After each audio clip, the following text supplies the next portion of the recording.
So, here's something to think about. We spend our entire lives in boxes, both literally and figuratively. So think about it. When you're first born, you're put into a box or a crib. As a child, you spend most of your time in a box, your home. And when you're not at home, you go to a different box to learn. You go to school. After about 20 or so years, you finally land a job. Of course, the office that you work at will be a box. And if you really love boxes and you're super passionate about them, you're probably going to end up in a cubicle. I know, that's crazy. A box inside a box? Like, who would have thought of that? So you work hard the rest of your life to get a bigger box to live in, a better box to drive, and finally, when you die, when everything is said and done, you get buried in a coffin. Yet another box. You see where I'm going with this? We spend our entire lives in boxes, and it may seem like a bad thing, but for a lot of people, the box ensures a reliable job and a life without too many struggles. It does not, however, ensure success or happiness. The box just provides the comfort and safety that you would not get outside of the box. But as Steve Harvey once said, success is not a comfortable procedure. You gotta get comfortable with being uncomfortable to be successful.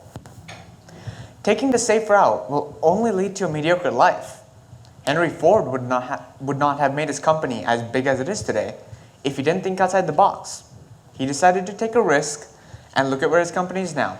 We still use his methods to mass produce cars more efficiently. So what does it mean to think outside the box? And more importantly, how do you think outside the box? Well, the first step is to know what your box is. It could be anything from coming up with a solution to a problem you have, or even something as simple as coming up with painting ideas. For me, I wanted to have some extra cash to spend when I go out with my friends. The problem being, I have school on the weekdays, and I'm just busy with homework and extracurriculars. So that's my box, and once you've established your box, it's time to move on to the second step. Come up with possible solutions to get out of your box. Now, in this case, someone would just say, get a job over the weekend because that's when I'm free. But thinking outside the box means that you have to think a little differently, even if it means that you have to take risks. So, I started investing, or day trading. Although it poses some risks, the rewards are huge if I play my cards right. And I think of it in this way. If your risk pays off, you'll be happy. If not, you'll get wise and you'll gain knowledge. I'm not saying that you should put all of your money into just Tesla and just hope it works. You should always set parameters in case something goes wrong, and this leads me to my third step. Take action. Once you've set up your parameters and once you're ready to go, it's time to execute your plan. In my case, I saw profits only after a few weeks of investing. It wasn't easy. I would start at market open on my school bus. During lunch, I would analyze my investments, and after school, I would spend hours researching and learning new strategies.